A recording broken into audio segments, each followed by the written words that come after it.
کریم صلی اللہ علیہ وآلہ وسلم کی خدمت میں عرض کیا گیا کہ یا رسول اللہ صلی اللہ علیہ وآلہ وسلم، کچھ لوگ کہتے ہیں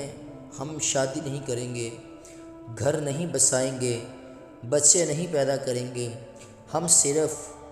عبادت کریں گے، دن کو روزہ رکھیں گے، رات کو نفل پڑھیں گے، کوئی نکاح نہیں کریں گے، کچھ نہیں کریں گے۔ تو میرے نبی پاک صلی اللہ علیہ وآلہ وسلم نے فرمایا، ان سے کہو کہ تمہارے لیے بہترین زندگی وہ ہے جو میں نے تمہارے سامنے گزاری۔ میں آرام بھی کرتا ہوں،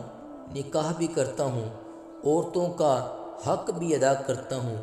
میں اپنے بچوں کی دیکھ بھال بھی کرتا ہوں۔ فرمایا تم پر تمہارے خدا کا اگر حق ہے